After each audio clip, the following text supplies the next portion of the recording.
সুকৌশলে এমবাপ্পেকে penalty miss করিয়েছেন আর্জেন্টাইন রেফারি।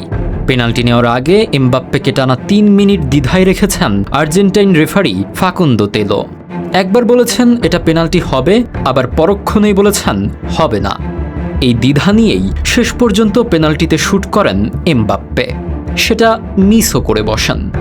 মরক্কোর বিপক্ষে বিশ্বকাপের কোয়ার্টার ফাইনালে ঠিক এই অনাকাঙ্ক্ষিত ঘটনাই ঘটেছে। ম্যাচের ২৮তম মিনিটে নৌসাইর মাজরাউইয়ের ফাউলের কারণে পেনাল্টি পেয়েছিল ফ্রান্স। কিক নেওয়ার ঠিক আগ মুহূর্তে শুরু হয় ভিআর পর্যালোচনা।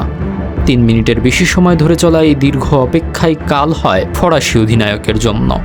এমবাপ্পে নিজেই ম্যাচ শেষে জানিয়েছেন, রেফারির এমন সিদ্ধান্তহীনতা তার মনোযোগ পুরোপুরি নষ্ট করে দিয়েছিল। এর আগে ক্যারিয়ারে কখনো এমন বিভ্রান্তিকর পরিস্থিতির মুখোমুখি হননি এই তারকা ফরোয়ার্ড।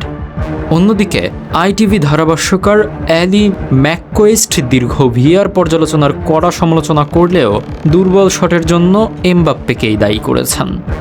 গোলরক্ষক ইয়াসিন বনুর নাগালে থাকা এমন দ্বিধাগ্রস্ত শটের কোনো অজুহাত হয় না বলে তিনি মন্তব্য করেছেন। তবে পেনাল্টি মিসের হতাশা কাটিয়ে দ্বিতীয়ার্ধে দারুণ এক গোল করে দলের ২-০ ব্যবধানের জয় নিশ্চিত করেন এমবাপ্পে। একই সাথে ফ্রান্স পৌঁছে যায় সেমিফাইনালে।